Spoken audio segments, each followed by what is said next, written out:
Thank you guys for joining us in late July. I know that summer is always a time where people get to take time off of work, and that's special. I love that. I have been out of town for 2 solid weeks. So I've been trying to cobble my work schedule together and make sure that I'm meeting my obligations, and I'm a little delayed in some of them. So if you're waiting from an email or waiting for something from me, it's coming. I spent a week in Nashville and a week in San Diego. And one of them was for some family fun, and the other one was to do continuing education. So I had to fill up my own continuing ed pool so that I could keep delivering for y'all. Anyway, I'm glad you're here. My discussion today is about radical interventions to improve brain health. Now, I did not give that title. That title was given to me based on an experience that I had last week. Now, while I was on vacation, I still scheduled a couple of meetings, and I had to be careful of doing that because my wife always gets after me when I'm on vacation and I'm still logging in and doing work. She kind of gave me a hard time. But I want to tell you about this experience because we've been working to develop a relationship with a healthcare company, and there's a group of physicians who are skeptical of what we do. And so they wanted to meet, and they gathered together the time and said, Randy, we can meet at this time. Can you do it? And I said, yes. So I had a large presentation with a group of 20 physicians. I won't tell you where they're at or who they worked for, but great meeting. And something came out of that. Let me tell you what it was. So this large physician group in the South, and they asked, Randy, how do you manage dementia? Like, what do you do? There was a general perception that we're getting better outcomes than they might be getting, and that patients are responding and doing better than how their patients might responding. So there was a genuine interest in what are you doing? Like, what's your approach? How do you manage this? And so I created 5 bullets and a couple of slides, and I said, look, I am a huge fan of lifestyle medicine. The standard American diet leads to chronic problems. We have to dial in the diet. We've got to help people get better sleep. We've got to exercise. We've got to do stress reduction. We got to cut alcohol and tobacco. And so that's very typical. No one's surprised by that.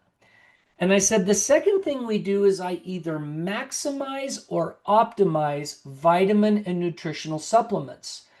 And I am very honest about the fact that I will use high dose or even mega dosing of nutritional supplements. Now, that's where the doctors I'm visiting with started getting scared and a little panicky. Mega dosing of vitamins? Are you crazy? Right? And then we haven't talked about pharmaceutical dosing. And many of the physicians are not familiar with that term. But there is such thing as pharmaceutical dosing of vitamin and mineral supplements. You're using a high enough dose to actually shift and change physiology.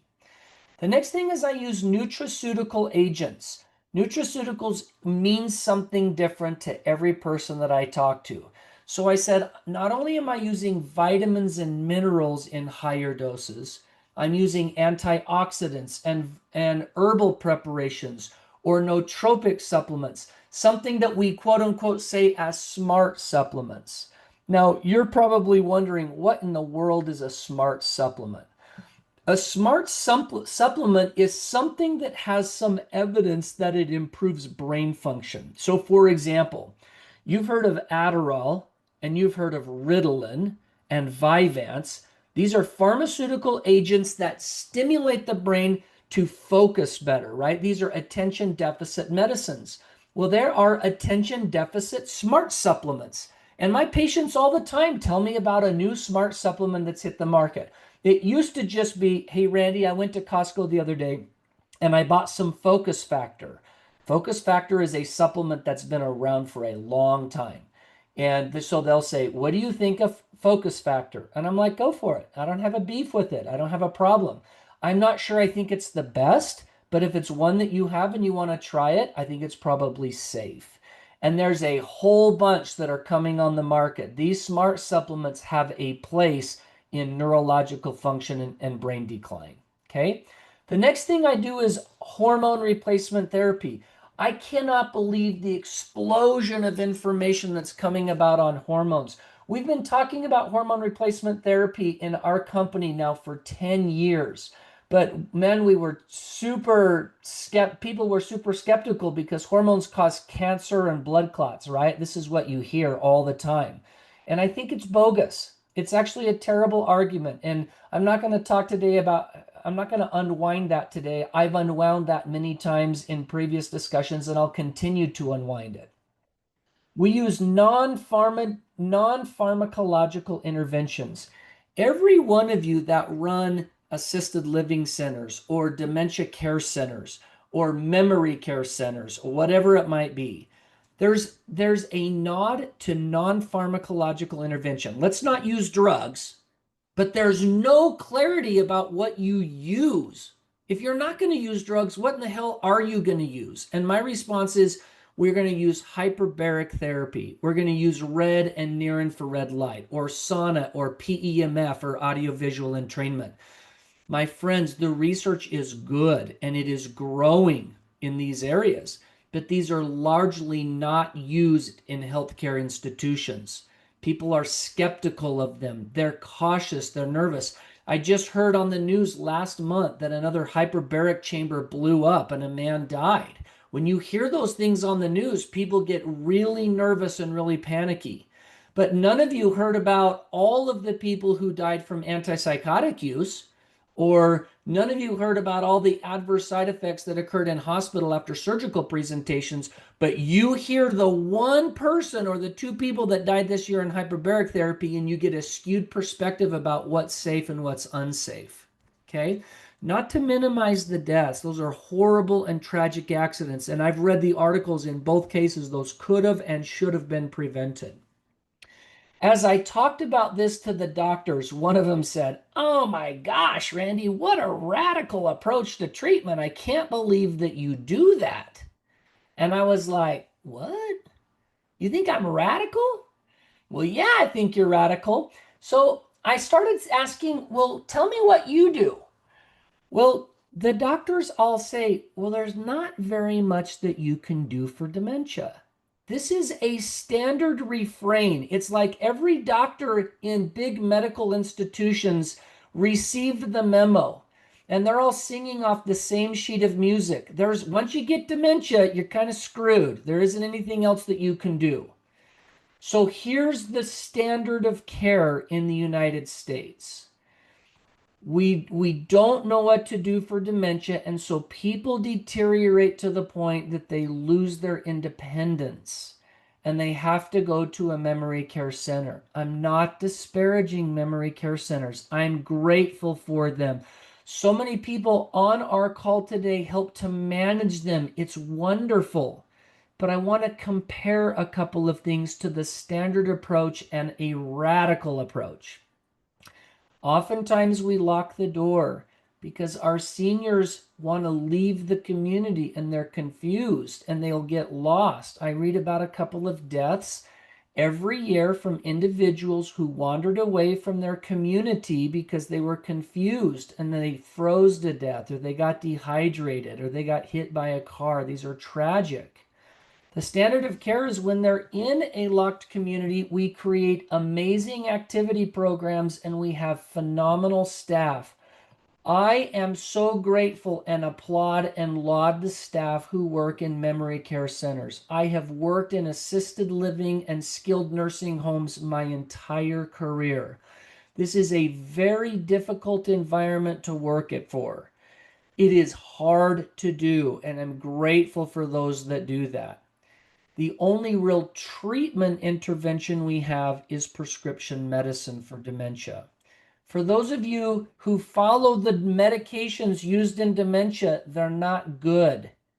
I'm going to go so far as to say they're actually bad. They're crappy drugs. They don't work very well. They're ineffective at producing results. And when they can't produce results, our seniors get angry and irritable and grumpy and physical and verbal. So we're left with an option to prescribe more aggressive pharmaceuticals called antipsychotic medications. Well, when we resort to antipsychotic medications, and they're called centrally acting medicines or psychotropic medicines or tranquilizers, whatever you want to call them, we have to recognize that the Food and Drug Administration has issued a warning about these medicines. And the warning is posted on every drug. And the warning says, look, there has been an analysis of 17 separate placebo-controlled clinical trials that show an increased risk of death in a 10-week period of time when those drugs are used. That's scary. That's horrible. But guess what? I view that as radical. To me, that is the radical approach. And this group of physicians kind of said, Randy, you're radical. And I'm like, what are you talking about? I'm not radical. I'm very safe in my practice. This is a radical approach. Now, listen, if you work in an assisted living center and you have some patients on antipsychotic medications, it doesn't mean you're bad. I prescribed an antipsychotic medication for an individual that was not well. This is something that sometimes needs to happen, but my point is it's embraced in the early stages without using other options first. That is my message today, okay? So after my discussion with these doctors, I quickly Googled the term radical. I thought, what does it mean? What are they saying to me? Are they being critical of me or complimentary of me? They were nice when they said it. You know how someone gives you a compliment and you can't tell if they're giving you a dig or they're giving you a compliment because there's a little sarcasm there. And so you're like, okay, I'm trying to interpret that. Well, that happened to me. I was interpreting the doctors. So I read radical, and this is what it said. Radical means that there's a change in the fundamental nature of how something happens. The next definition of radical is that there is an advocating for social change. And oftentimes we hear on political dialogues, the radical right or the radical left. Who are these radicals that have extreme beliefs? Well, if this is the definition of radical, then my friends, I'm a freaking radical and I embrace it and I'm happy about it and I'm cheer about it. I'm a radical. I want change. I want to change the way that we address brain fog and dementia and neurological disorders in our country. So I'm a wicked radical in that case. And I want to give you an example of this. Eric is not on our meeting today, but Eric and I first met at this hospital. This is a hospital in Soda Springs, Idaho. It's this little teeny hospital that's about 30 miles off the beaten path of I-15 out by over the mountain from Lava Hot Springs. And Eric had a speaking engagement to teach about dementia management at this hospital in 2016. And I had communicated with Eric by telephone and said, why don't you come to my house when you go out to this hospital? Let's meet and just come out to my house. I'll feed you dinner. If you want to stay at my house, we'll go out together, because he asked me to come and join him at this hospital meeting. At that lecture, I won't tell you about the meeting, but at that lecture, I picked up a patient, okay? And this is, again, 2016. She had dementia, and her husband says, Randy, would you help my wife? This man said to me, I owned an Arctic Circle, I owned a Maverick gas station, and a car lot. I have well over $1 million of cash in my bank account, and I will do anything you ask me to do to help keep my wife at home and to help protect her. And so he's like, what do you want? He was just ready to write me a check. And I said, look, the first thing we're going to do is labs, and I'm going to optimize vitamins and minerals and nutraceuticals for your wife. It was kind of like I popped his balloon. It was totally deflating because he thought I was going to tell him to do some special sauce and travel to Africa and do this special treatment. And I'm like, no, none of it works. Just start with this intervention. At one point in time, I helped him purchase a hyperbaric chamber for his house. And then I drove out to Soda Springs on a Sunday afternoon and set it up and taught him how to use the hyperbaric chamber for his wife. Not long after that, I got a call from his daughter in Colorado who's furious. She's like, Randy, my parents are 80 years old and my dad just spent $40,000 on a chamber and I'm ticked off because he's going to spend all of his money on stupid stuff that you ask him to do. And I'm trying to protect him. Stop asking him to buy stuff. And I told his daughter, I didn't ask him to buy anything. He wants to protect his wife, and I gave him my best effort. And no, I'm going to help him if this is what he wants to do. You're going to spend tens of thousands of dollars on your mother going to assisted living. Why don't you give your dad an opportunity to try? I saw that sweet lady yesterday in my office. It's now 2025. Her MOCA score 9 years ago was 17. Her MOCA score in my office yesterday was somewhere between 10 and 12. She has deteriorated. She's not doing as well as she did 9 years ago. But she's 84 years old. I started taking care of her when she was 75, and I'm happy to report she still lives at home. She dresses herself. She feeds herself. She toilets herself. She walks on the treadmill every day. She can't remember names. She can't remember dates. But there's no behaviors. There's no anger. There's no irritability. She is the absolute sweetest thing that walks this planet, and she's very pleasantly confused. Okay? And she's not on any antipsychotics. None. There's no mood stabilizing medicines, no antidepressants, no nothing. Not that I'm saying they're bad, but what I want you to know is it took 9 years for her MOCA score to drop 5 points. 9 years. Do you know what would happen in traditional medicine if we relied on pharmaceutical agents and didn't do these things? It would take 1 year for her to deteriorate 5 points, and she'd be dead by now. And who knows what would have happened in that decline from dementia.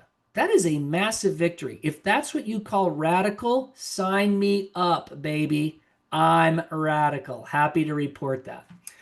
When I talk to these doctors that run assisted living centers, I focused on these interventions. Hormone optimization. Boy, that's a hard one for doctors to capture. They're just so freaked out about hormones. Nutrient deficiencies, nutraceuticals, non-farm, you got it. Okay, so I want to talk a little bit about this absolutely radical approach, if you will, of high-dose vitamin therapy. I want to give context to it. I've been a little mouthy and sarcastic in my discussion today, mostly because that's my style. When I teach, I kind of have to point out the extreme to prove a point or to illustrate a topic. I want to talk about examples of high dose or mega doses of vitamin and mineral therapy and how they're used all the time in medicine today, but we forget them. They're just not talked about, okay? And I want to talk about potential risks of doing that. What happens when we use really high dose vitamin D? The whole world's scared of it. My gosh, they'll say, well, don't take too much vitamin D. You could get toxic and ruin your parathyroid gland. So if we embrace this approach of high dose vitamin and mineral treatment, when do we have to be careful about that? What are the potential benefits? Do we gain anything by trying? And how does that translate into the research about brain fog or dementia? And I'm going to make some very, very specific cases about how you can use them personally and with very specific instructions to improve health. Okay? So let me use a couple of examples. We have been told for 10 years, cut salt out of your diet. Salt is bad for you. Salt is going to cause high blood pressure, and salt is going to lead to congestive heart failure. It's part of every cardiovascular disease prevention program. Don't eat salt, darn it. It's not good for you. And there's even been whole studies and dietary interventions about salt. You've probably heard of the DASH diet. The DASH diet is a mnemonic or an acronym for dietary approaches to stop hypertension. And it's very focused on reducing salt in the Great American Diet, eliminating processed foods. The general theory and response is you've got to use very low dose salt. So we don't want any more than 1,500 to about 23 milligrams of salt a day. This is considered the DASH diet interventions. Well, when would we want salt? Besides the fact that it tastes good. And I like salt on my dinner. It tastes pretty good to me. So, are there times that I might want a little salt? Well, I'll tell you right now. If you have congestive heart failure, you better be careful and not do this. Don't use salt if you have congestive heart failure. But what if you're healthy? What if you're watching this saying, I don't have congestive heart failure. I don't even have high blood pressure. I actually feel pretty good. Is salt okay? Let me give you an example when a really high sodium content is actually pretty helpful. You probably have all heard of the sports drink Gatorade, right? Gatorade was invented in 1965 by a team of researchers at the University of Florida by Dr. Cade.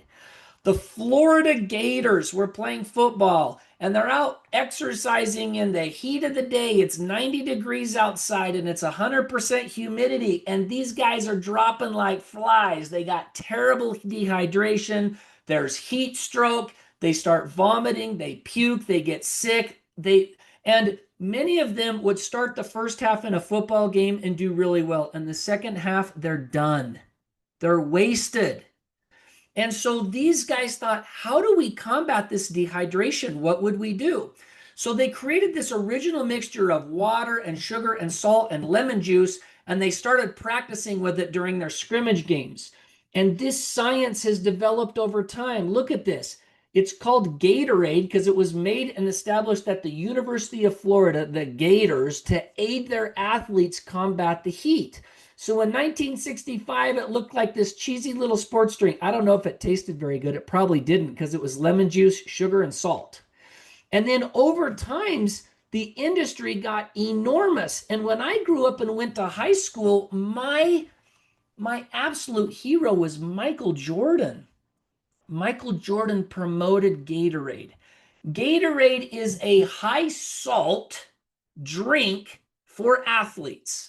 So here's my point. There are many instances where you would want to avoid salt, and there are very clear instances where you want a lot of salt. And you have to be clear about what those clinical instances are so that you can optimize your electrolytes. When I teach it like that, everyone on this call nods their heads and said, yep, that makes perfect sense. There's times we want more salt in our diet. So the addition of salt is no longer radical when it's considered in the context of a specific medical problem like dehydration and excessive sweating. It has its place in the world. Now, if any of you have ever had a pregnancy, or you have a family member that had a pregnancy and there was a birth defect, we all think to ourselves, oh my gosh, that's horrible.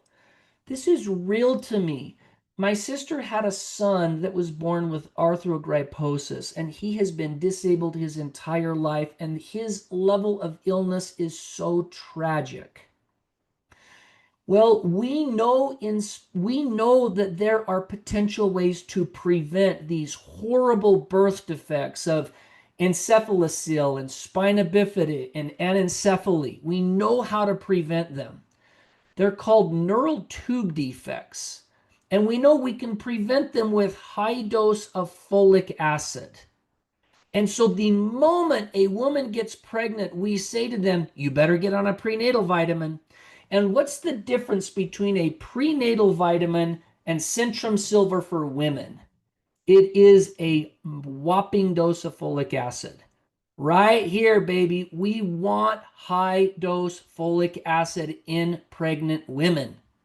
There's other conditions that cause neural tube defects. I'm not blaming this all on folic acid. Diabetes is a predictor, seizure medicines, there's other prescription medicines that can lead to that.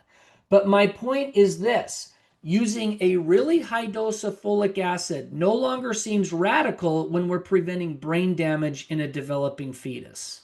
Let me give you another example of folic acid.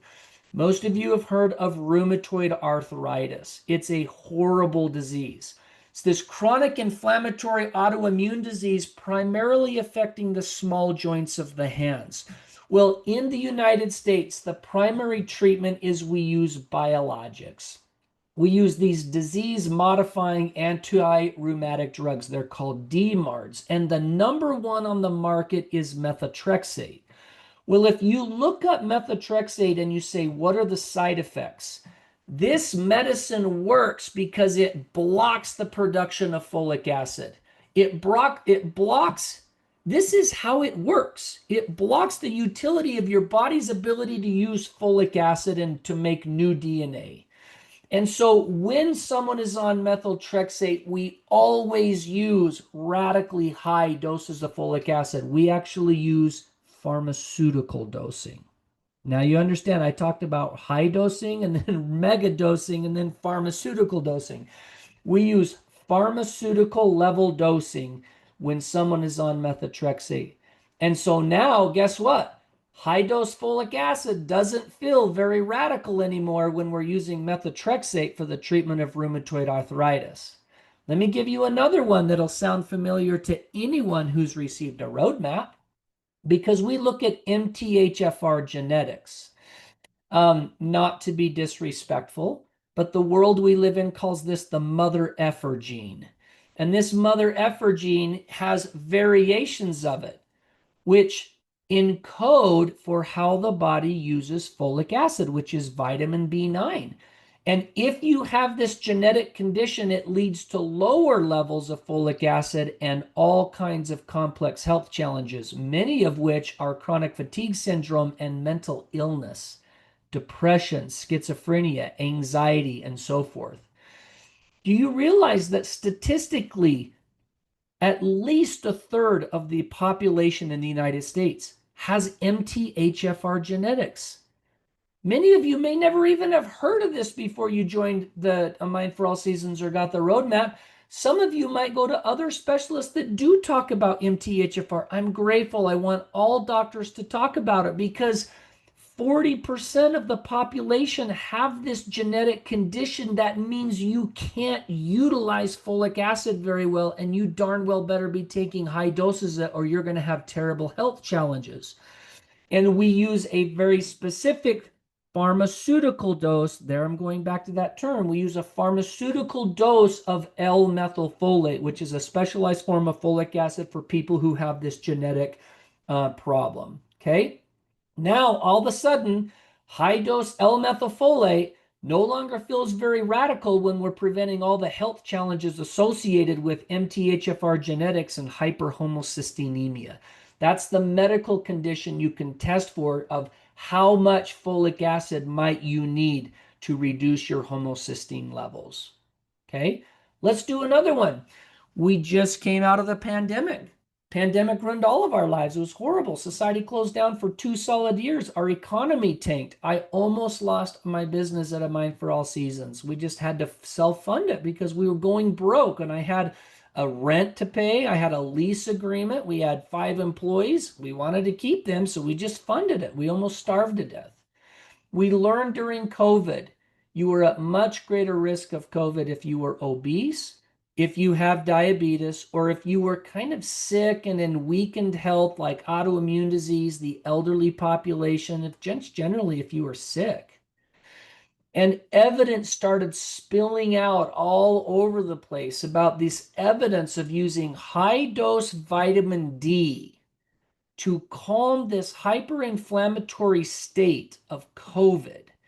And so you could either start taking high dose vitamin D and try to prevent COVID, or if you got it, darn it, you could just start ramping up your vitamin D. These lots of clinical trials. This stuff is now just pervasive in society today about the impact of high dose vitamin D to calm cytokine storming. 5 years ago, no one even knew what that word meant, a cytokine storm, this chronic inflammatory condition. But we know vitamin D is very powerful and very good at calming that inflammatory process. So now we want to use high dose vitamin D supplement, but we're going to be intentional about it. We want to raise our levels of vitamin D at least to 70 to 90. In the roadmaps that I produce, I say a minimum of 60. Right? I think I'm getting more aggressive as time goes on. We just need that high level of vitamin D. Well, you'll hear a lot of fear and panic about high dose vitamin D, but I want you to ask yourself this question. When's the last time you saw the nightly news that said someone died of vitamin D overdose? Never. When's the last time you heard that someone had terrible medical health problems because of high dose vitamin D? Never. Now, do I think it can be toxic? Yes. Do I think you have to be thoughtful and careful? Yes.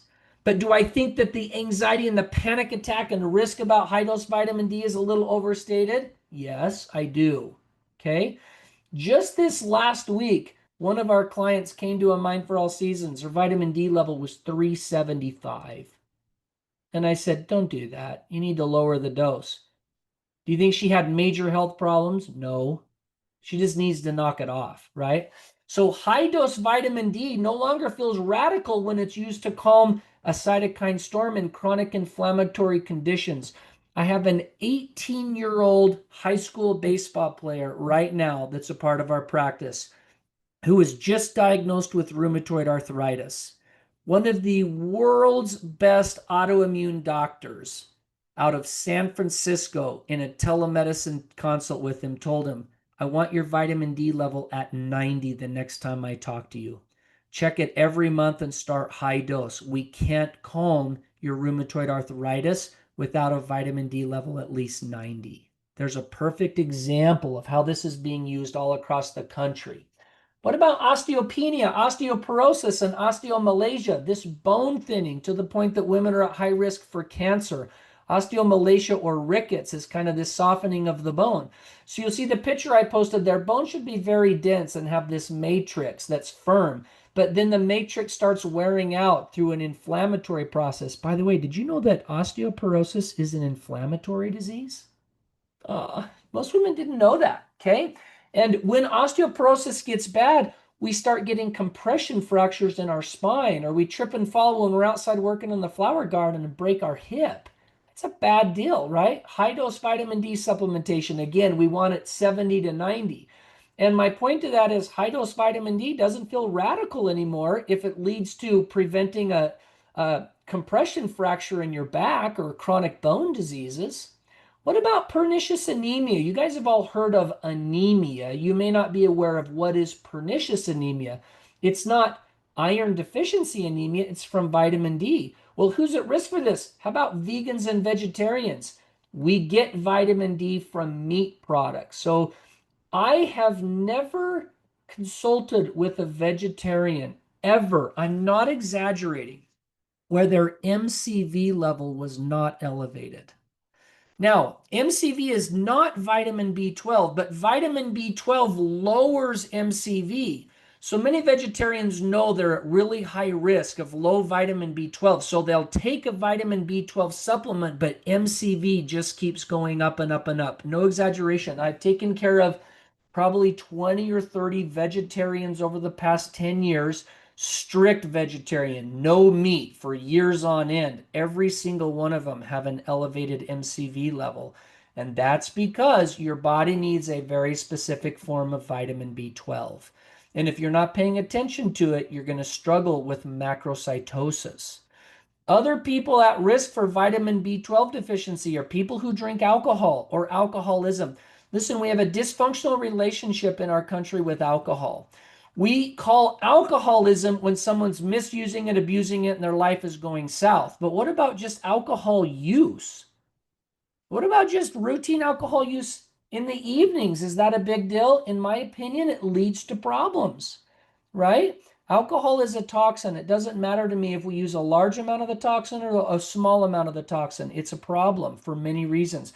People who've had weight loss surgeries, we live in a society where we get gastric banding, we get a sleeve procedure, or we have gastric bypass because we're overweight.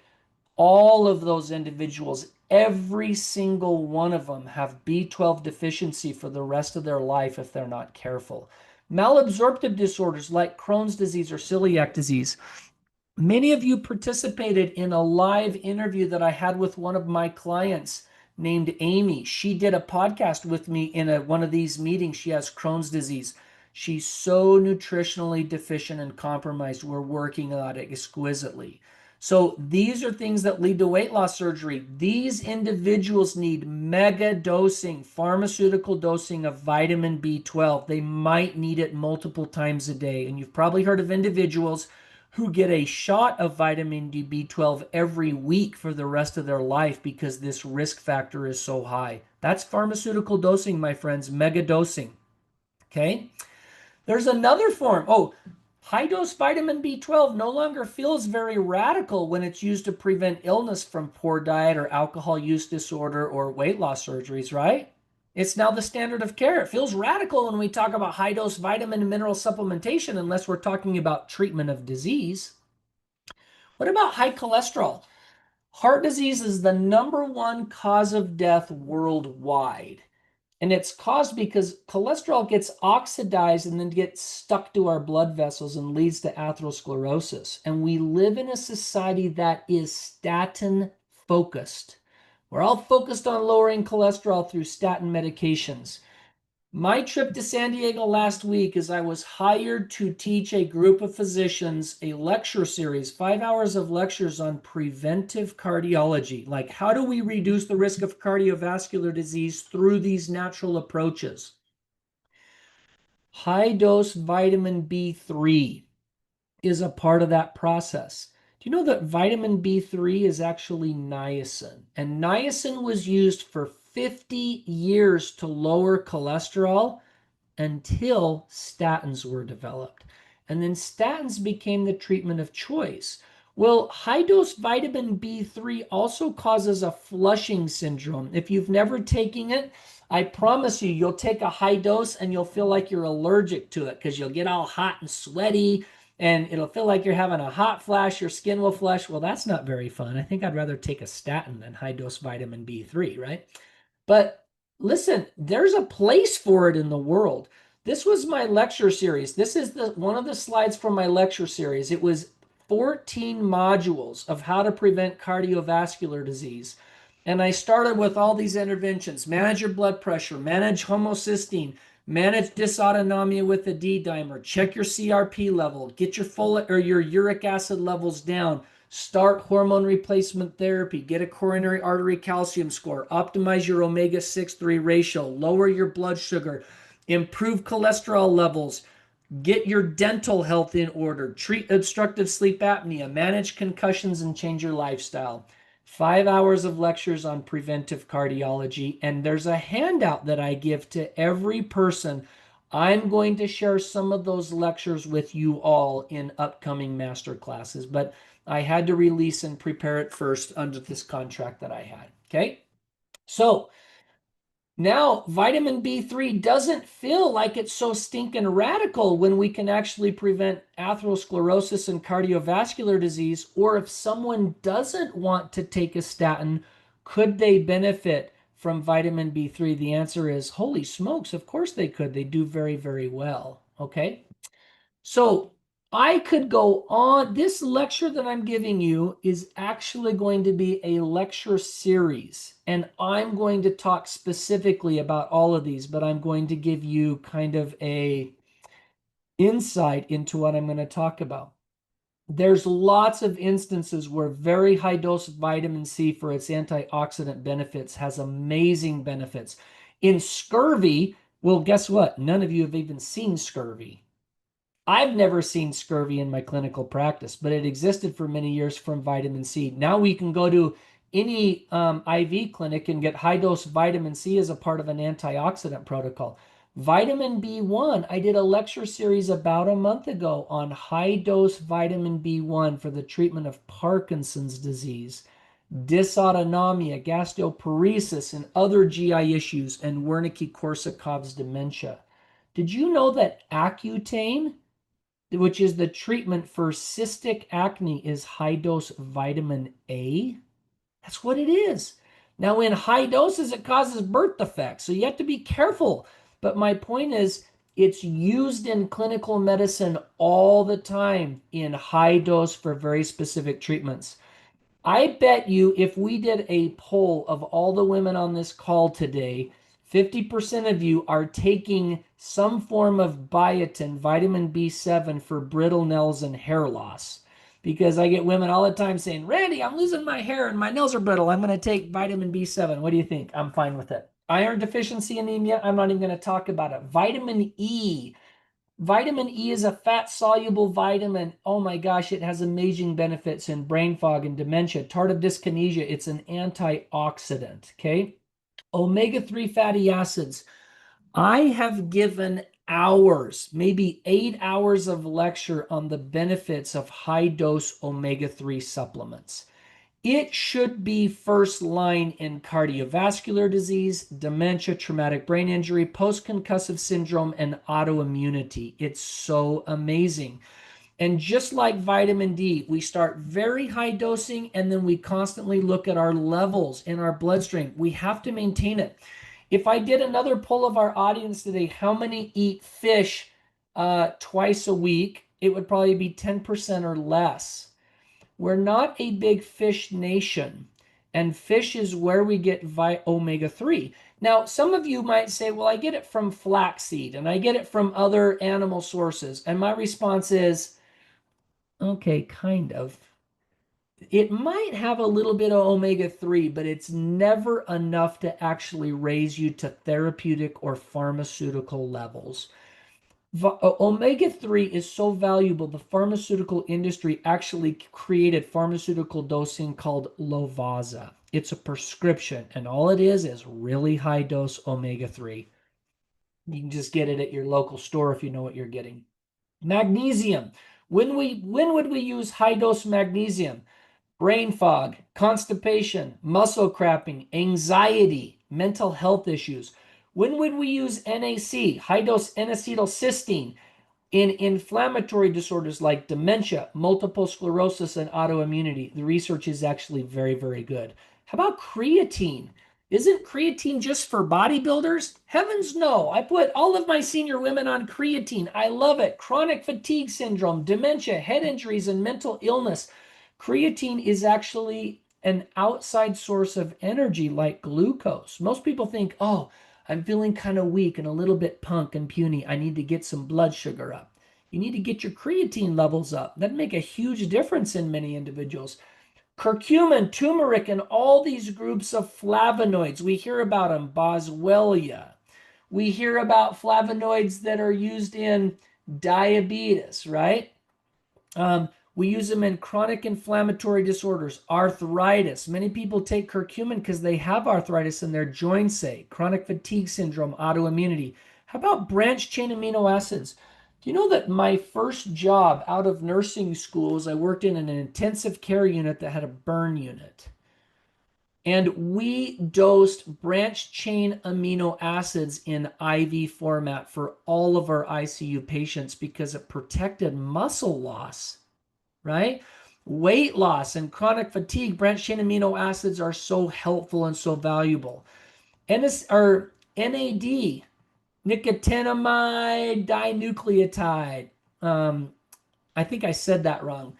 Um, this is also a derivative of niacin or nicotinic acid vitamin B3. NAD was researched by David Sinclair for its treatment in anti-aging medicine, brain fog, dementia, and addictions. It's used IV in many clinics around the country for people trying to withdraw from alcohol or drug addiction and so forth. CoQ10 and glutathione, chronic inflammatory disorders, chronic infections, right? These are examples of when using high dose feels extreme until you have one of these problems. Let me give you another slide to look at. Look at this. What are disease states that lead to vitamin and mineral deficiencies? Celiac disease, Crohn's, and diarrhea. You can't absorb nutrients if you have celiac disease very well. These people have to be very thoughtful. Chronic pancreatitis. I already talked about gastric weight loss surgeries, gastric bypass or bowel surgeries, diverticulitis, diverticulosis. Those people need to be on high dose pharmaceutical dosing of nutritional supplements. I've already talked about anemia. Alcohol use disorders, whether we talk about alcoholism where people can't control it or just chronic persistent use, chronic kidney disease, liver disease, non-alcoholic fatty liver disease creates a problem with all of the fat soluble vitamins.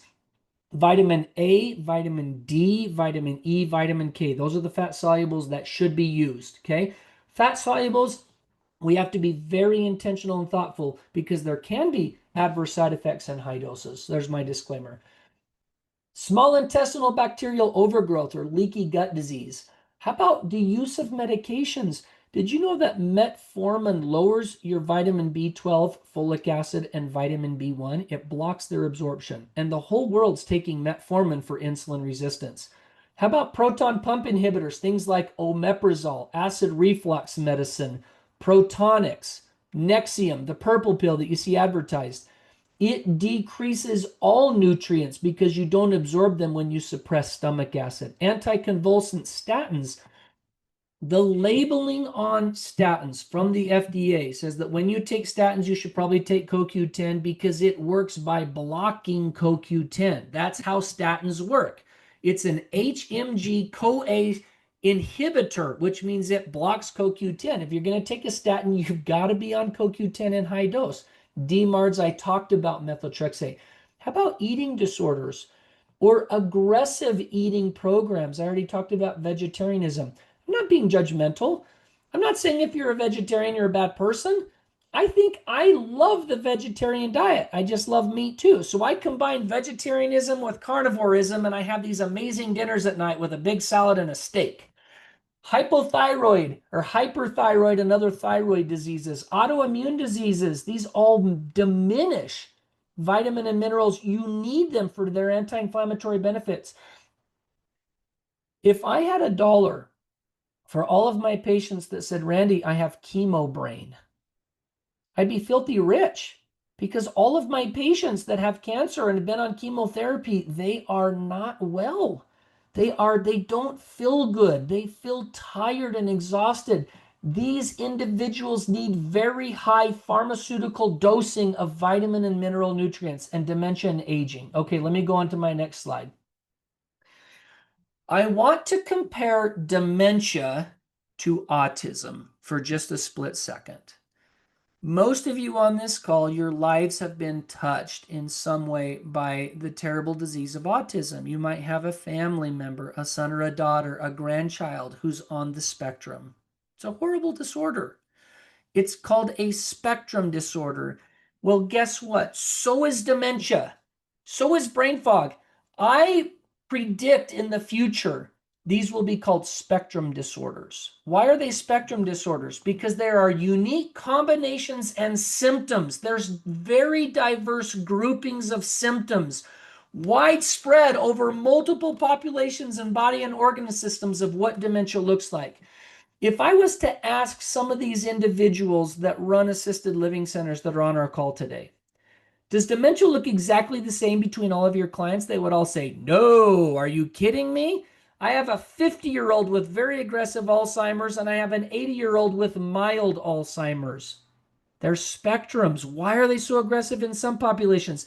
I have some people who are so pleasantly confused. They don't know my name. They can't remember anything, but they're so sweet and so kind. They just want to love on everyone. They give me a hug, and the next person punches you in the face, kicks you in the shins, and bites your hand when you try to help them. These are spectrum disorders, okay? There's variability in the severity. They range from very severe to very intermittent, mild, and persistent, okay? They're amplified by triggers. Dementia is amplified by an injury like a concussion. When people get hot or cold or they have an infection, every single person that takes care of individuals with dementia knows that they get a UTI and they get terribly worse for a short period of time, and then the UTI clears up and they get better. It's a spectrum disorder. Same happens with dietary triggers and physical triggers. If they don't get sleep, they bottom out and they do terrible. I hope at some point in time we start getting real about dementia and we recognize it's a spectrum disorder. And so therefore treatments should be personalized and very individualized. And we should not think that a Mind for All Seasons is so crazy radical for using high dose vitamin and nutrient supplements when we're trying to personalize and individualize a treatment plan for someone who falls in that spectrum. Okay? And if you think I'm the only one talking about this, then you just haven't read all of these. This is being published. We like live in a mecca of information, and podcasting is going crazy. This book that was written by a Parkinson's expert called Ends Parkinson's Disease. Dr. Bredesen wrote the book End of Alzheimer's Disease. Dr. Terry Walls wrote the book A Radical New Way to Look at Autoimmune Conditions. She has multiple sclerosis. The Walls Protocol is actually code for fix multiple sclerosis. The Tiger Protocol is how you can treat and heal autoimmunity. Did you know that autoimmunity is the fastest growing disease, grouping of diseases in the United States? There's more autoimmunity than there is heart disease, diabetes, and cancer combined. More autoimmunity than all of those diseases combined. This is a disaster in our country, and we've got to get on it. We can't produce pharmaceutical drugs fast enough. People have to recognize the impact of lifestyle, vitamin and mineral supplements in pharmaceutical dosing, nutraceuticals, and then non-pharm treatments. Okay. Now, this lecture series could go on, but I'm going to wrap it up here. I'm not going to keep talking about, this is a little bit more scientific stuff, talking about vitamins and minerals, but I want to stop and take the last 5 or 10 minutes and open it up for some discussion.